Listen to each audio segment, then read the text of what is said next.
messages on. So if you're a relayer, you're using a lot more power to do it, rather than just basking in getting this information. Because normally, these lights are just very sort of passive. They receive information, but they don't need to sort of have too much processing associated with it. So it's just another thing that you might bear in mind when you're doing some of these diagrams. In terms of some other sort of diagrams on the technology, there's something about the sort of data rate that they use. How much can different wireless technologies pass through to it? Bluetooth, slightly faster, so it can pass more data than Zigbee can, so it depends on the data size. It might not matter too much if the data that you're passing is only a small amount, about how much it can sort of transmit. But Wi-Fi, again, sort of right up there in terms of its data rate that it can do per second. It's just something to sort of bear in mind for it. And the different sort of types of network type of things that they can have. Either this sort of mesh network, slaves passing the thing through. The one on the left, the more common star network, is where you've typically got something broadcasting out and everybody else is just listening to it. That's what you got with the Evo Home type approach, or a router. The router in your house broadcasts out, and you have to be within range unless you've got some sort of special repeater to sort of get to it. If you've got a repeater, you then into that sort of second approach. Or how much power they use. Relative sort of power consumption of these, and as you can see there, that Wi-Fi really power hungry compared to these sort of other ones that are around. So perhaps sort of bear some of these figures in mind, an overall summary, when you're sort of doing some of these diagrams and annotating them as to why they are like they are. So it's just pointing you at a bit of background reading there for it.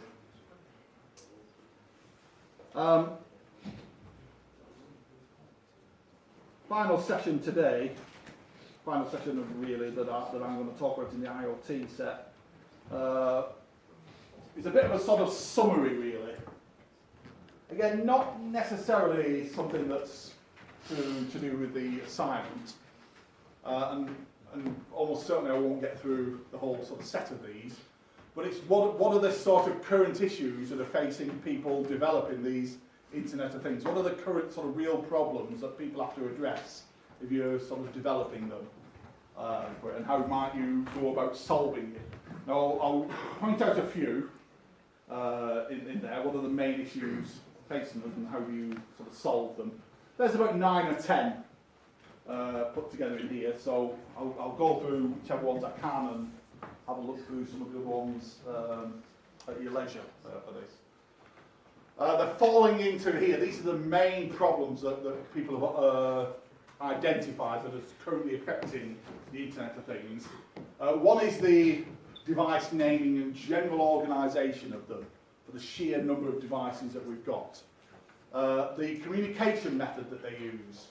You've seen already in some of those diagrams about when you use Wi-Fi, Bluetooth, wired, Zigbee communications. There's these ones called ANT and Z-Wave that we haven't even looked at.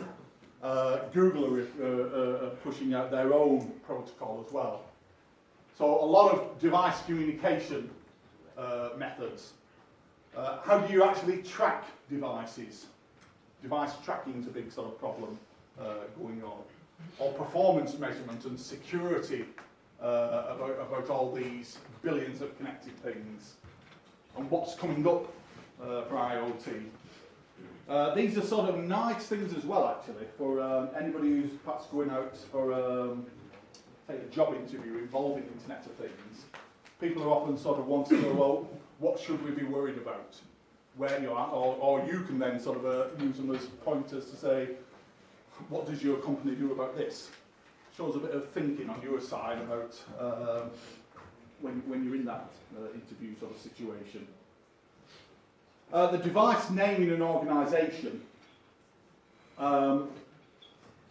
with so many potential devices out there, and sort of actual ones, and I've given sort of figures or little diagrams that showing that we've moved from, say, 1 connected device per person. We're on now about 8 or 9 connected devices per person on the planet. You know, and there'll soon be sort of 50 or 100 connected devices for every person on the planet.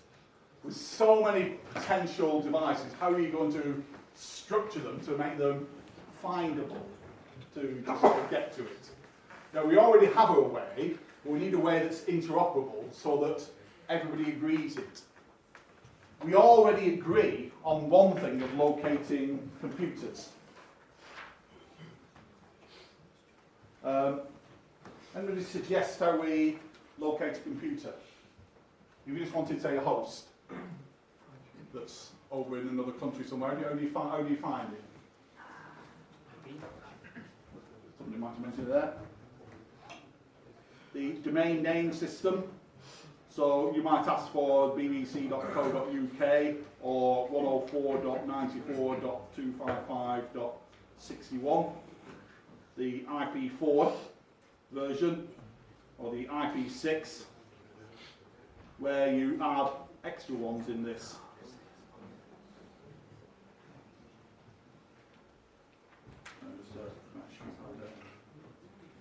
IP4, the 4 of them, IP6, where you do 6. And each one of these being in the range 0 to 255.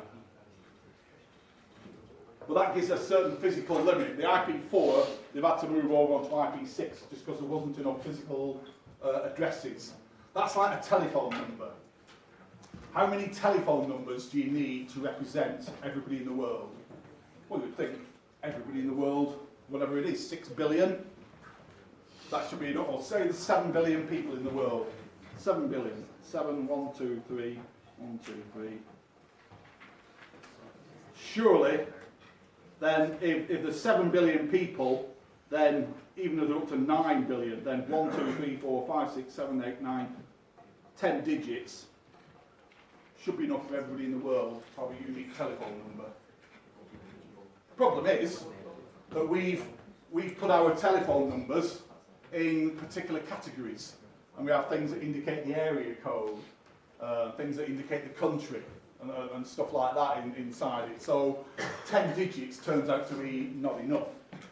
So you've got to add country code on the front of it.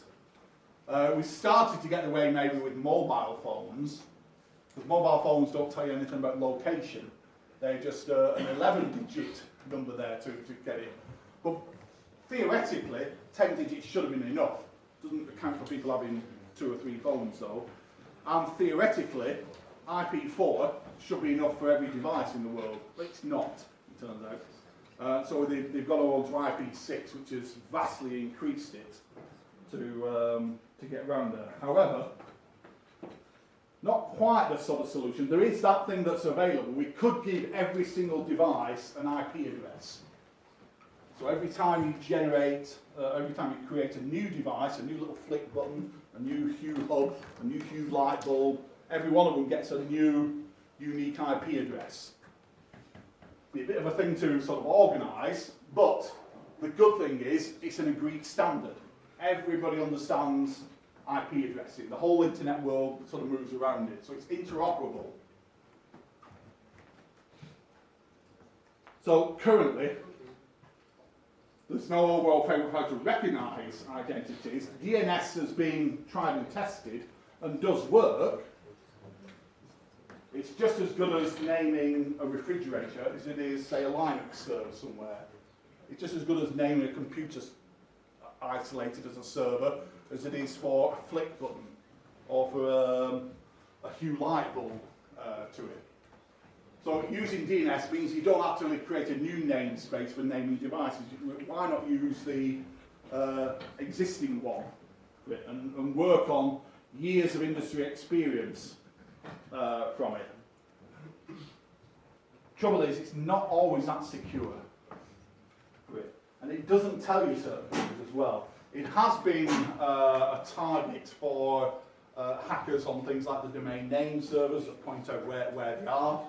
and the like, and people building botnets to compromise these IoT devices. And also, knowing the IP isn't necessarily enough. Because often you've got a firewall on your own machine that's blocking out incoming connections for it. And a user needs to get through that firewall using this thing sort of called port forwarding to get to the outside, to expose a device for the wider internet. So if you've got a home camera that's got an IP address, you have to free a port up to allow people to use it to the outside world. Or if you've got an internet connected fridge, you have to create some sort of way to get to the outside world. Now, generally what they often do is do it through, say, a little hub, like the Philips Hue does. It goes through a hub, so there's only one way in and one way out to it. But you're relying then on the security of the device that you expose.